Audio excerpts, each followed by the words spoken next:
Survivors, seekers, and thrivers, welcome to Transcending Trauma, a spiritual odyssey. I'm Shari Lee Roberts, living proof that transformation is real. Get ready for powerful insights, inspiring stories, and a little laughter along the way. Welcome back to day. I have hope. Fitzgerald, and you are in for an incredible adventure today. His hope is not only a best selling author, but a spiritual guide and an energy healer and a whole lot more. I'll be honest, hope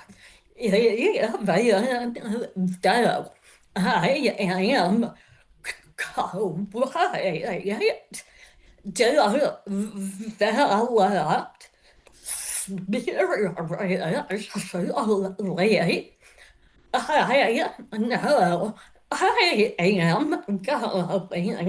developed spiritually.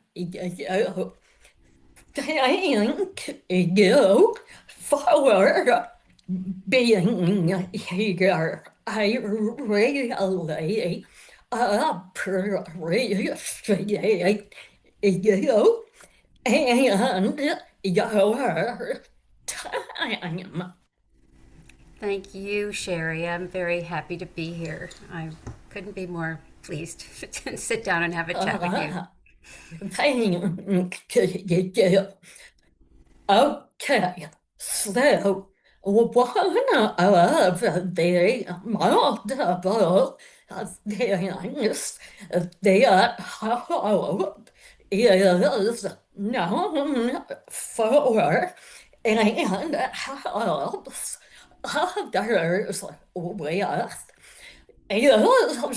called the infinity wave, and that is part of the title of her book. Hope, how about we begin with you telling us about the infinity wave. Well, I would love to. Thank you.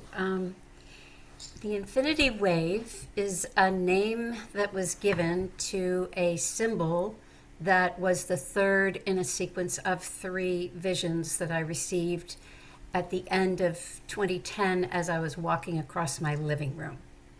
I was not in the habit of receiving visions. I didn't know what was going on. I saw a giant wave of water, like a beautiful, 10 stories, beautiful high wave. And it was moving towards me slowly. And there was a kind of, when you watch the news, if you watch the news, I don't, but there's a kind of a ticker tape thing going across the bottom. Yeah. So there was a kind of byline, I call it a byline there, that was going, as I saw this wave, I also was aware of this message going by. And the message, basically, I'll paraphrase, is this wave represents a push of evolution that is coming to the planet. It will be anchoring in at the end of 2011. If you choose to swim with it, surf with it, things are going to go much better for you than if you resist. And then the wave turned on its side. Now, we're talking about evolution. Like I didn't go around talking about evolution. These were you know. Yeah. Anyway, um, I mean, I have a very, lifelong spiritual practice, growth, whatever that interest, and but this was a real leap into something else. So then the wave turned on its side, and what you would think that a surfer would come through that barrel, that curling, Mhm. kind of looks like a Yeah. letter C. Um, Yeah. that had a byline, and it said, as the water moves away from the shore and deepens into the seabed, into the earth, to get its energy to create the crest. That's the physics of a wave. So Mhm. should you, meaning me, but meaning really everybody, I came to find out, leave all your book learning, all your so called knowledge on the shore and go to the earth and go to the wisdom keepers of the earth for your knowledge. And then mix that with this incoming push of this massive wave, whatever it was. And then Yeah. the curling letter C of the water didn't just fall back into the ocean, but it turned into a standing wave of flowing water. So it's kind of like that. Yeah. Okay? Yeah. And No. Yeah. figure eight of flowing water. Mhm. And that Yeah. was about 18 inches high and about 18 inches off my forehead. And that did not have an explanation. And it didn't go away. And it hung around for a couple of days until I sat down with my dowsing rods. By that point, I'd been dowsing for nearly 20 years. So I was pretty good at, asking questions and getting to the bottom of things. And after a series of sessions with my rods, the upshot was that this figure eight of flowing water is a symbol that represents something much, much bigger, just like any Yeah. symbol, cross, ankh, whatever. Mhm. And the thing that was much, much bigger was 10th dimensional love and compassion. And we were being sent this by a loving universe for the times that were ahead to remind us to stay in a flow state. What I came to realize is that if we're in a state of love and compassion, we are automatically in a flow state and vice versa. Yeah. Right? Yeah. So Yeah. then my lovely guides told me, I said, well, what am I supposed to do with this? And can it please go away? I don't want it. I'm not La la la interested. la la la la. Exactly, exactly. And they're like, no, you actually need to teach the world about this. Now, I was living in very far western Massachusetts next to a sheep farm. I had a computer, but I didn't have a website. I mean, it wasn't an entity online except for email. Yeah. And I'm like, how am I supposed to do that? I have no idea. Well, they said start where you are. Yeah, and I dowsed out. They wanted me to set up 3 weekends over the course of 3 months, one per month, and that would be a complete workshop. And I said, but I don't know what I'm teaching. And they said, Yeah. well, we'll spool it out for you as you go. And I was like, no, I Yeah. do not want to do that. Yeah. I have taught before. I have been on stage a lot. Like I'm a leader. I'm a director. I can do all those things. But when it came to spirituality, no, I'm in the back of the room. I'm a perpetual student, and just let me fly under the radar. Thank you very Yeah. much. Mhm. So the proverbial foot was in my back, and I Yeah. was jettisoned because in the end, you really can't say no. And so No. I had to take a major leap of faith, of trust, that I would have what I needed when I needed it. And that began a journey that was pretty crazy, but very rewarding. So Yeah. I'll pause there. Oh, well, I can relate 100% to your story. That is I'm my list forward word of what I was told about writing my memoir. Wow. I said, no, no, I will not do. I don't know how I'm not going to it to world that I have up my life. I'm just not well like you when spirit lays down and I have no choice but to go with that do with self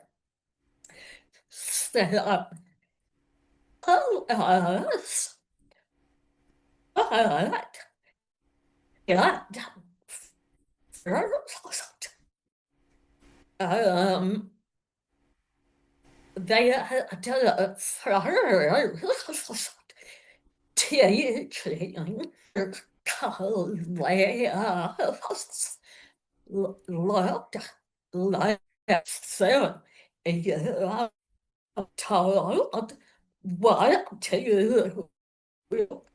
so tell what you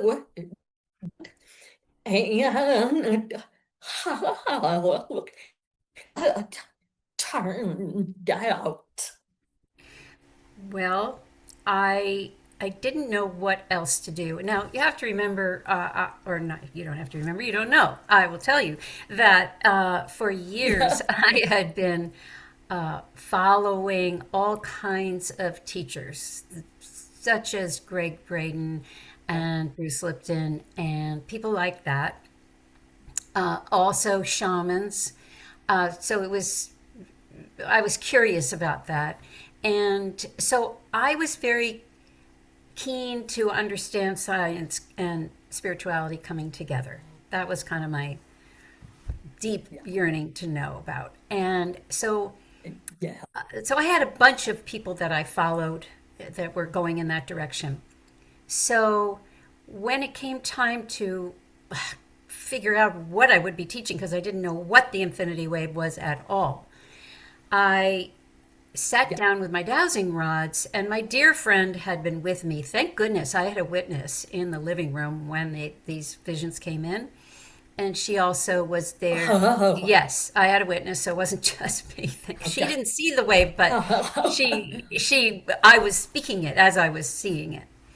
And yeah. so then she would sit with me once a week, and I would get my dowsing rods out. I'd like, what am I supposed to teach here? I don't even know what this is.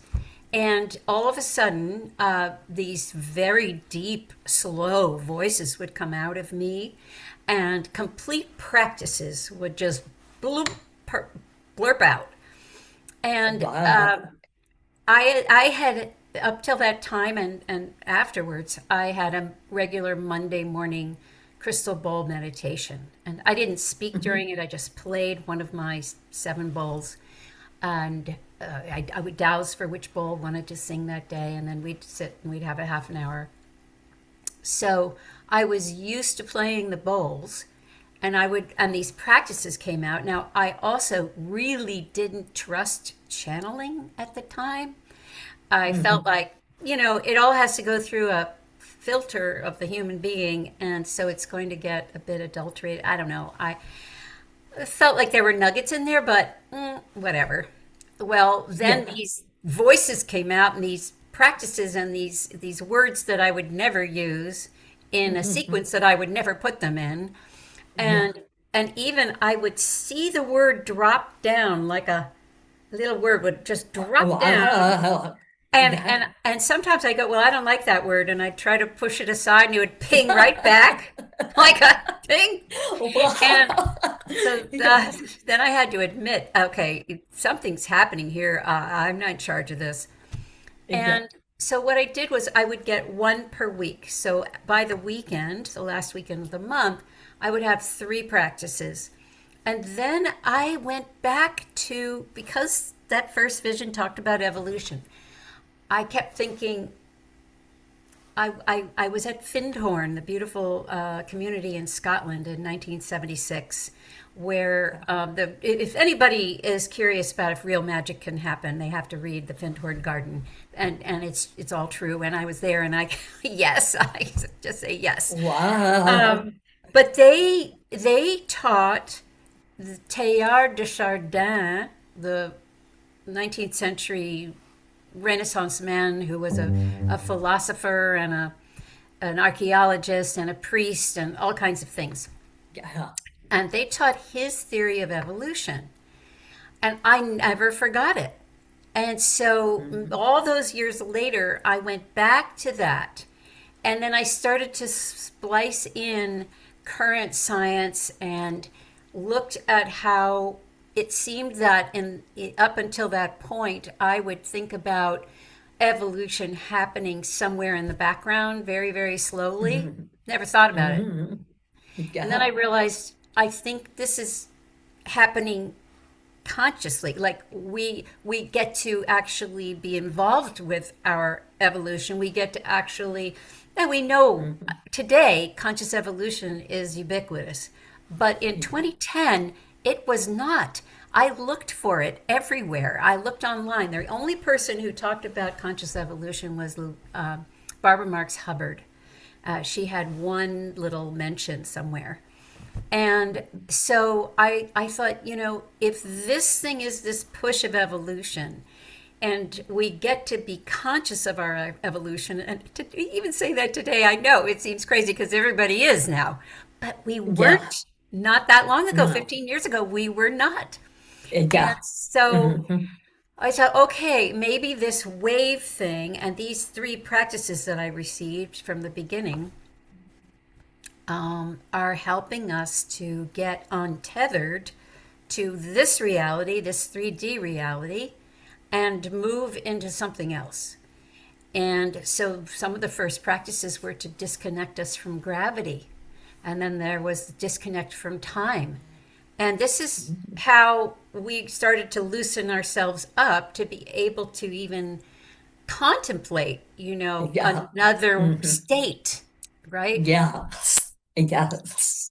So the long story, short, is that each month, and each week I would sit down and get another practice. So by the end of the 3 months, Mom.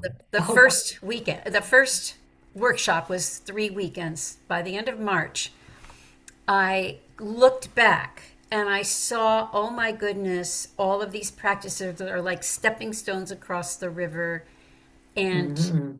to evolve to our next level. But the Yeah. proof was in the pudding. The participants in the workshop had all evolved.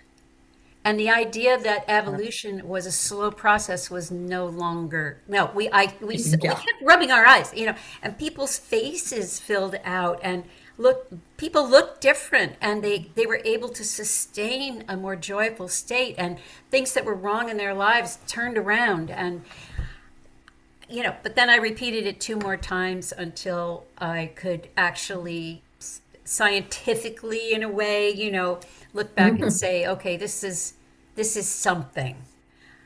Yeah. I can trust that this is something. I don't know what Mhm. exactly, but Yeah. Yeah. something's Yeah. happening. So that Yeah. was the beginning. Det är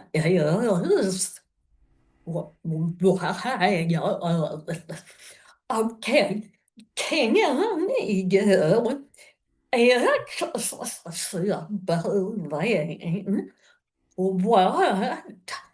dowsing is? And how you came to No, yeah. And you say, Sure, sure. Uh, well, I was very fortunate to be born to an open minded mother in the oh, 50s. And oh, mothers in the 50s were not typically reading, you know, woo woo books because they hid them. no, They hid them. yeah, and but I think I chose very well because she opened a lot of windows for me quietly. Um, yeah, but at one point, she began to study much more openly in the 70s. Things started to crack open just a little bit. And yeah, at one point, she showed me how you could hold a thread and a needle, and it would go around and around if you asked it a yes or no question. And that was my first exposure to what I would come to understand was a pendulum. So, yeah, uh, but it wasn't until many years later, I was a mother of two little kids, a toddler and a child, infant, and I had a knack for arranging furniture and interiors, and also gardening and things like. I had a knack for it, and hmm I was interested in learning about feng shui. And one of my clients, who I had helped to do her house, said, "Oh, I found a feng shui class. Let's take it together." And I said, "Sure." So it was on, once a week in the evenings, and we would go to different people's in the classes houses. We trade off. And the night they came to my house, the teacher came in with all these wire hangers and wire cutters. And as she was talking to us, she started cutting these wire hangers up into L shapes. And she said, what I'm going to teach you is how to douse when you reach a point with feng shui where you're confused, you don't know what the right answer is, you can simply douse. Or you can do a lot of math. So I said, well, I'd rather douse. So yeah, anyway, everybody, yeah, everybody in the class went to my backyard, and because I knew where the water main was, I was not allowed to participate. But they had to stand against my garage and take baby steps and ask to be shown where the water was, the water main. And sure enough, they all lined up and they went beep, beep, beep, beep, beep. And as they crossed the water main, their little metal rods came together, and that would indicate that they had found water. Okay, so I'm wow, watching this and going, "Oh, this is cool. yeah, I'm very intrigued now." yeah, Well, it took me a while to relate that the pendulum and those wire rods were all part of a similar thing called dowsing. And we've all heard, I think yeah, most of us have heard of sort of the old timey guy in the overalls with the wooden sticks or the metal rods walking a field to try to determine where a well could be dug. And that would be the old fashioned way, but it is still used today. And even though they have all the fancy equipment, a water dowser is much less expensive and extremely accurate. And so I I didn't really think about that at that time, but the next day I went literally into my closet with my little wire coat hangers, and and yeah, and I asked a silly question like, "Is my hair purple?" That kind of thing. Is yeah. my name Katie? And sure enough, they were like, "No." And then I said, "Well, is my name Hope?" Whatever. And they did, yes. So they're working, and I was like, "Holy cow!" Okay, you know, Yeah. who's talking? This is Yeah. cool. And Yeah. I was living in Dallas at the time, Mhm. and I had, as I said, two little kids. It was not the environment for me to go this is really at the very beginning of the internet. I just used it for coursework and calculations. I had a little tiny Mac thing stack. Yeah. And Yeah. so, and I wasn't about to go to the library in Dallas and look up dowsing. No, I don't think that's Yeah. going to happen. So I started Yeah. to teach myself. And so I've just finished a course on this, by the way, and I'm very excited. It's going to be released soon. So that Oh, because so many people ask me how to douse, and I want everybody to have this tool. It's a yes. beautiful, beautiful way of divination, and Hmm. it's a relationship that you build over time because it takes a while for the literal mind to say, oh, maybe I can trust the information, even though my brain says I want to do the other No. thing. But the Yeah. dowsing is telling me to do this thing. What if I trusted? And see what happens, So that takes Yeah. time to develop. And over the years, I developed we as the questions got riskier and riskier and more challenging, and we decided to trust them. It took us on moves. It took us.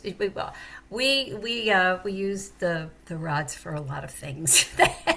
People thought we were crazy. Yes. Yeah. Wow. You were way ahead of your time and kudos to you for following the divine guidance that is really remarkable, and so many people have and are benefiting from you. Thank you. Okay, now will you take us to when you began connecting people to certain areas or land, did I get that right? Um, Are you speaking of yeah, the sacred travel? yes, Okay. yes. Well, you know, uh, hand in hand with dowsing and hand in hand with deeper a deeper shamanic association with the natural world Mhm. is the pursuit of land anomalies. And I mean, it's just a natural outcropping. Um, I dowsed for my first trip to take people on in that very first year of the workshops. I was told to take a small group to Cornwall, England. Now, I didn't know anything about Cornwall. I knew about Cornish game hen, and that was it. And I, Yeah. you know, and I had no idea why I actually got out the map of England, and my friend put her finger all over, ran it all over, and I dowsed for where exactly we were supposed to go. And she put her finger on St. Ives, Cornwall, and the rods were like, yes. And we dowsed the date Wow. to go, and the second place to visit, well, of course, we wanted to go to Glastonbury, was Avebury. We had to be in Avebury as well, which is further east. But Cornwall is that tippy tip toe of the boot of England, furthest west that you can go. And Okay. it's once we got there, we found out why we were there. because I think there are more sacred stones, etc., and sites per square mile than anywhere in the world. It's concentrated. So Wow. we have to remember that the land has an effect on us. Now, even if we're not conscious of it, land has an Mhm. effect on us. So we had just Yes. come off of 9 months of working with the infinity wave, um, and starting to work with land in a way because we were told to wave with the natural world, wave with a tree, wave with the ocean, wave with a rock, right? We were told that we Mhm. could connect our consciousnesses with these supposedly inanimate objects, which we know they're not. So Yeah. we were already being drawn into that kind of connection, and we went to Cornwall. And I dowsed where we were supposed to go, which of the sites to see, and in what order. But we also left some space for where we would be called in the moment, in case there was a Mhm. spontaneous urge to do something. Yeah. All I can tell you is that that trip, to this day, my husband and I look at each other and say that was the most magical trip we took, because we Oh, were traveling in a we started to call it the wave bubble. We would go to a site and people would be leaving, and then we would have it to ourselves for as long as we wanted, and when we would leave, the people would be coming. This happened over and wow. over and over, so that it got to Wow. be okay. We have helpers here. They are holding the gates Yes. back so that we can have our Yeah. full integration with this site and whatever it's feeding us. Now, when we are waving it, we are now delivering this beautiful love and compassion to that area. So it was a mutual beneficial situation. Anyway, that trip was amazing, and I then dowsed when we got back. Should I take more people to more places? And the answer was yes. And so every year, except for the 2 years of COVID, I have taken people somewhere.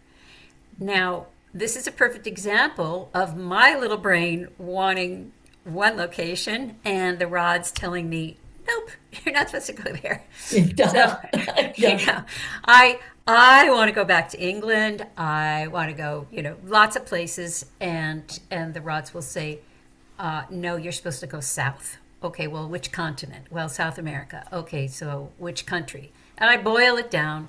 So I've been to Mhm. Peru 3 times, and Wow. and for good reason. It's an incredible place. Um, Yes. oh my God.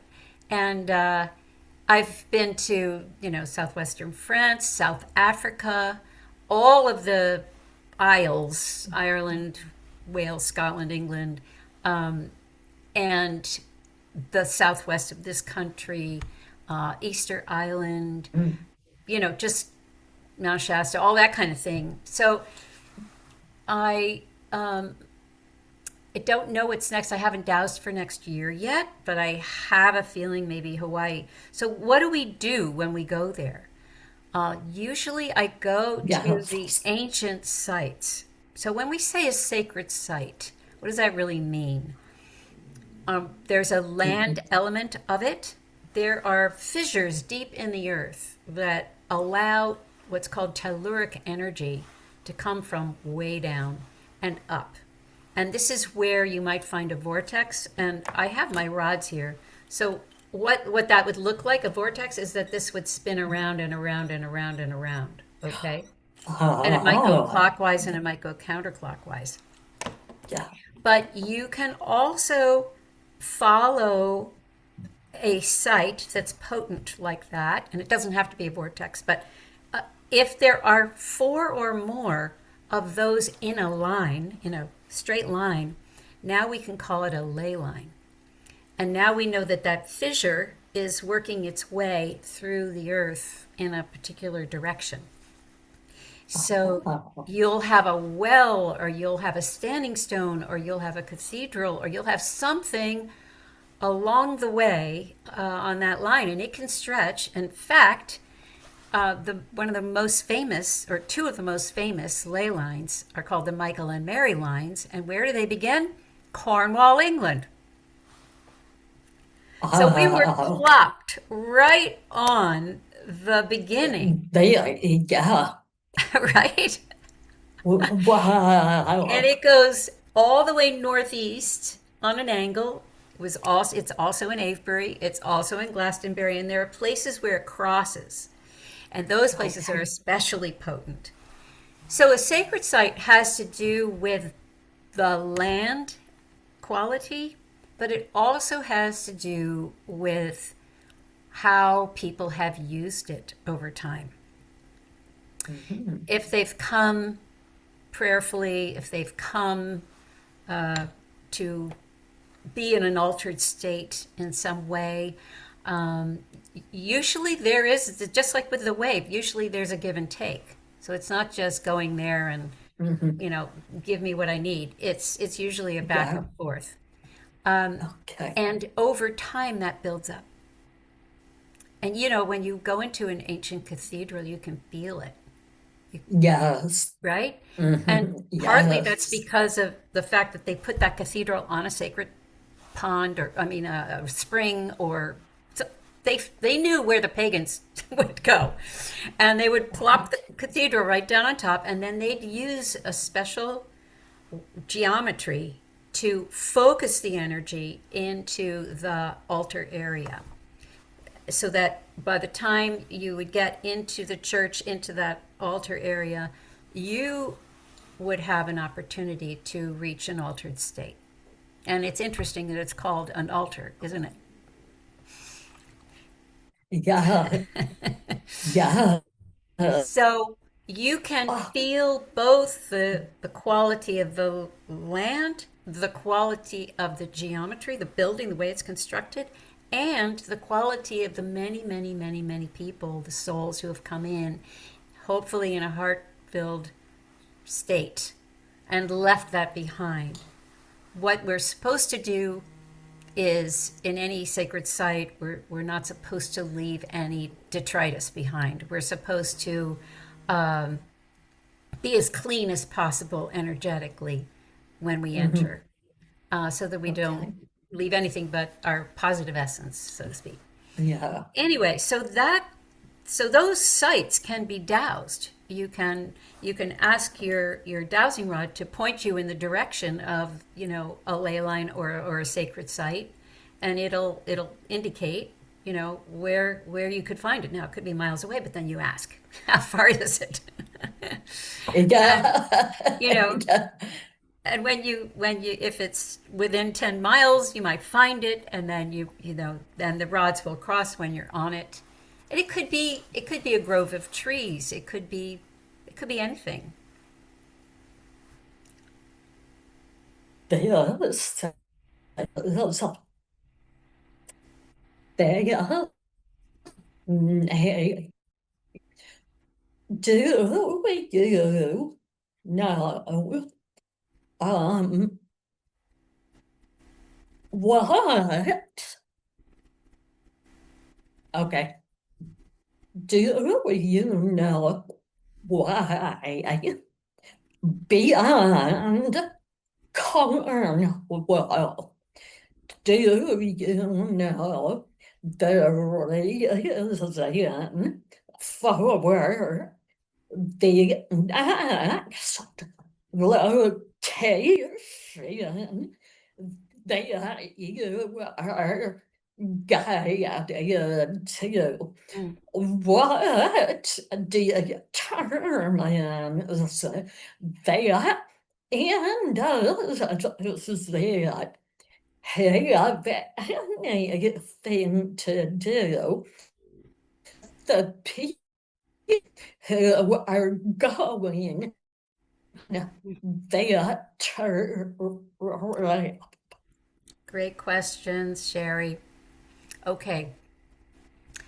um, I often do not know why we are going where we're going. uh, okay. I sometimes do. Sometimes I receive transmissions from, well, like if when we went to Mount Shasta for the 888 Lionsgate in 2024, I was told in no Wow. uncertain terms that I had to bring a group there, and we had to be in a certain spot on the mountain at a certain time, and so on. And we had a big task to do. And in that case, um, Saint Germain came in 2 or 3 times to give us information about that ahead of time.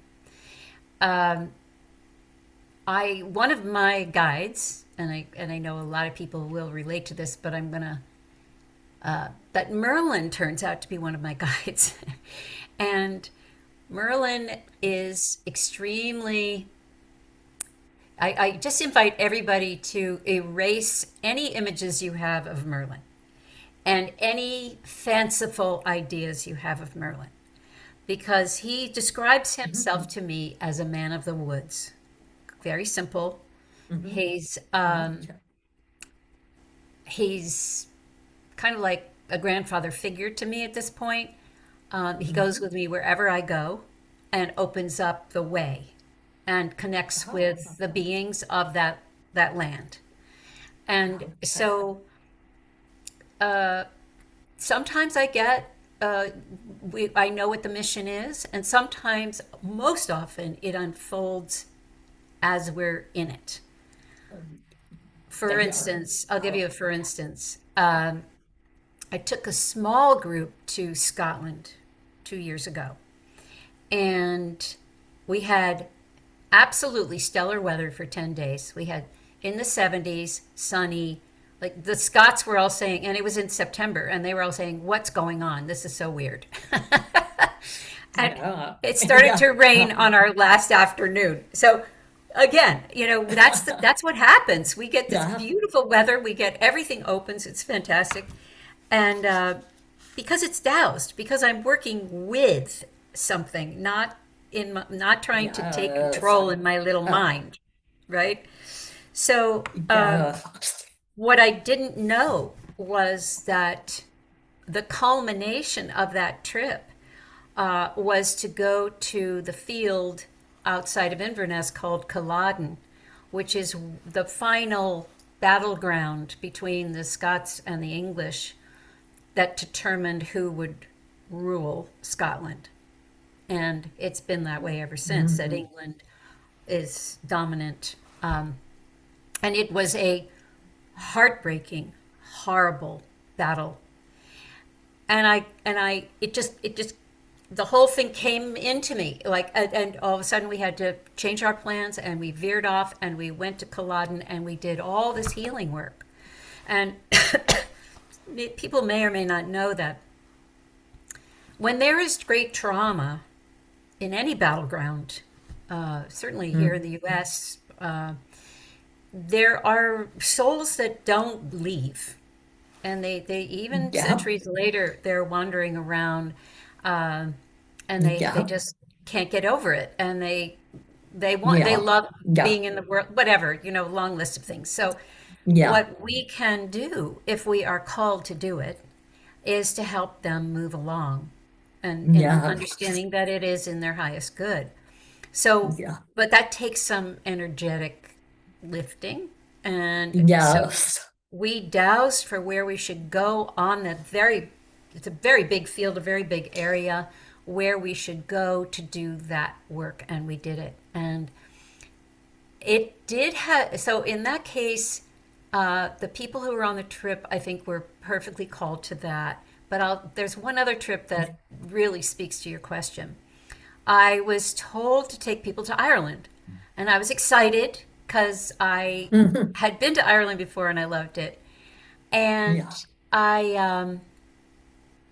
I had a group of about 15, and we had a lovely elderly man who was our guide.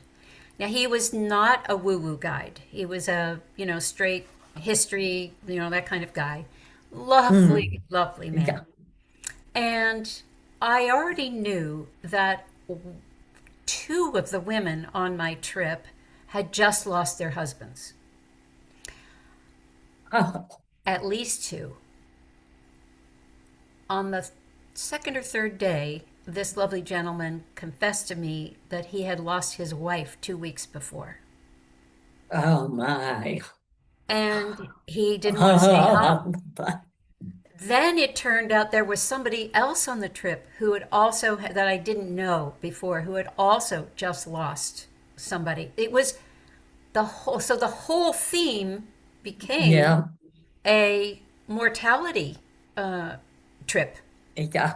So Yeah. everywhere we Wow. went, and we went to a lot of ancient burial sites. So Mm. there was all this opportunity to work through our pain, the grief of loss. The whole thing became about that, and we couldn't have been in a better place Ah. because of all these cairns and all these burial sites and all this antiquity. And oh my goodness, it was absolutely incredible. And by the end of it, and I would always include that guide and also our bus driver, who was just a straight man of few words. He wore leather shoes, tie-up shoes. He always had on a shirt and a tie and Ah. black pants. And he was always very professional. And I'd say, "Come and join us in our infinity circle," and Yeah. we'd do the practice together. And at first they stood back, and then they started to join us. And the very last thing we did, I always try to build to this big climax. We were in the Northwest, and there's a big pile of stones on top of a hill, and it's called Maeve's Tomb. And they don't really know, nobody's excavated it, and it's big. But you have to get up a pretty steep hill. Well, Yeah. that driver got out of the car and whatever, bus, and he starts making a beeline for the top of the hill. He beat us all, and he was a smoker, and he was not a young man. And he's going in his leather Yeah. shoes, like boom, boom, boom, boom, boom. Yeah. We were shocked. Anyway, we got Yeah. up, we got up to the top, and it's this 360-degree view. It's absolutely incredible. No fog, no nothing, just sunny and Wow. beautiful. And from Yeah. that point, from that sacred site, which is already, bursting forth, we stood in a Ah. circle and we did our last practice, and both the men were in the practice. And were moved, they were so moved. So Yeah. that's the Wow. beauty of the infinity wave, is I don't have to do a whole lot. I let the wave step in Hmm. and take over. Really, I'm walking hand Yeah. in hand with it all the time, and good things happen. Oh my. There are so many more things I would love to know, but unfortunately, time is almost up, and you have a very full schedule. Can you at this point in time taking into consideration all that you have done, have been guided to do, all the people who have come into your universe to what are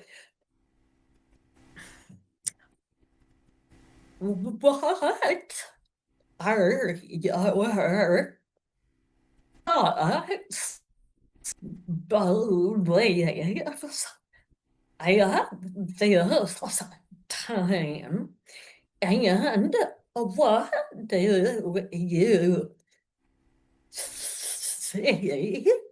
see or think will come next? It is part of your incredible spiritual evolution.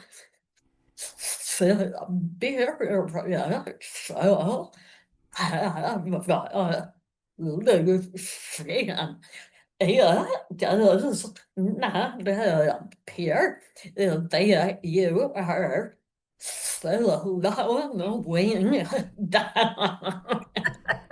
I mean, I just see this vertical growth for you and the people around. Well,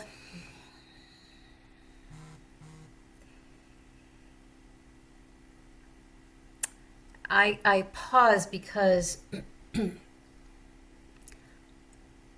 I would say, you know, for the previous, I don't know, from 2015 to, or it's from 2010 to maybe a few years ago, I I would peek around the corner a little bit.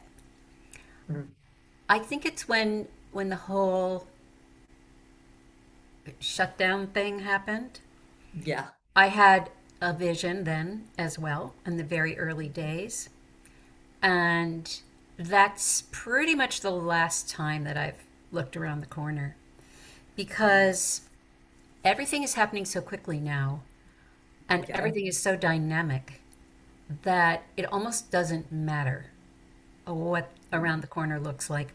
What really yeah, matters is the here and now. And that's mhm, always been true. So I'm not saying yeah, anything brilliant here.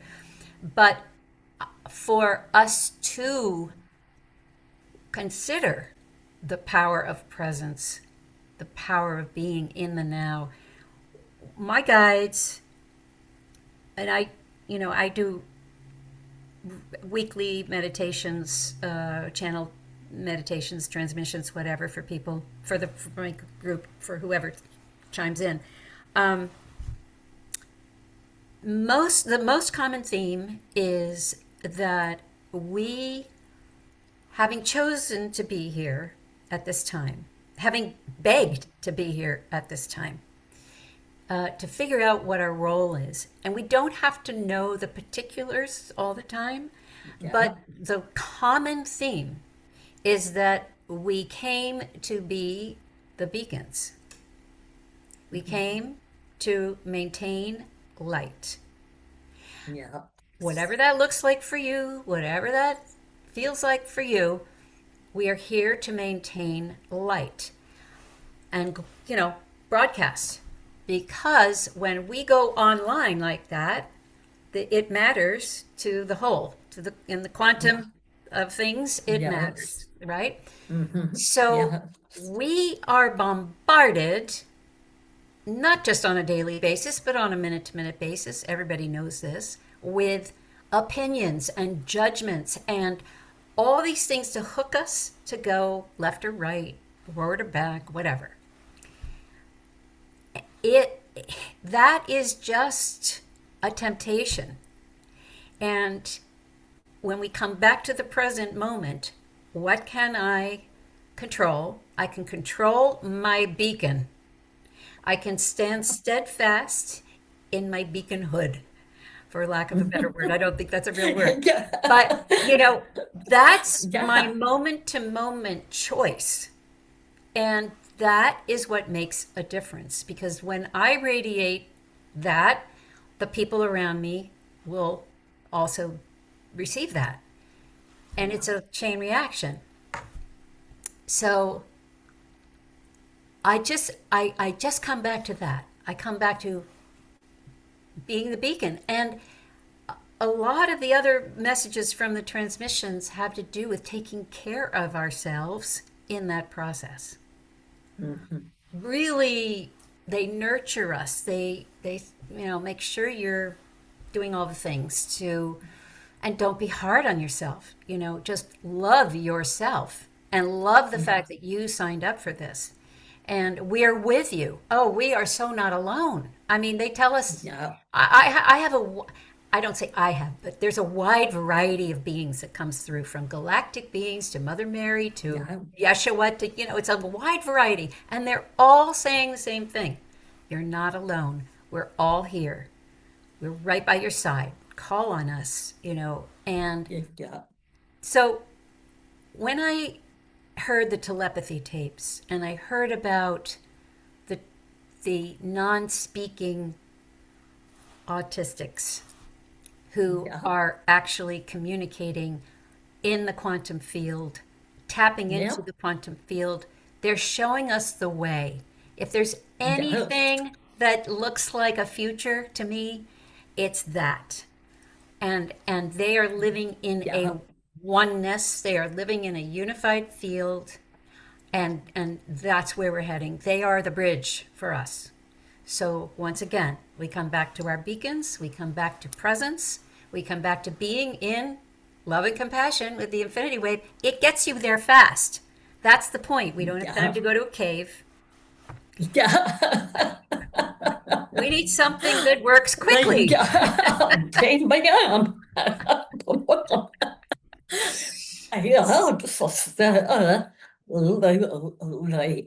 Hope was pleasure. This has been and a growth opportunity, not just for me, but everyone who will hear this. Thank you, and keep on being you. Truly, marvelous lady. Love your energy and all that you are. Thank you. Thank you, Sherry. I've heard other interviews with you, or you giving other interviews, and I always find your questions so insightful and sensitive, and I really appreciate them. I've really enjoyed this conversation. Oh, thank you. I am deeply touched. Thank you. Take care. You too. You too. Bye. Bye-bye.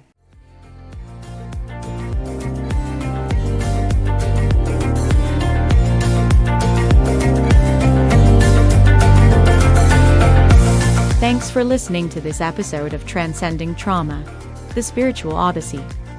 If you're working to overcome trauma and would like to work with me or be a guest on my show, contact me through my website at shariroberts.org. Please hit the follow button to make sure you don't miss any episodes. I'd love to connect with you on LinkedIn at Shari Roberts. You can find all the links in the show notes. I'd love to hear from you. I'm Shari Roberts, your host, reminding you that you're never alone. Until next time, sending you love and light.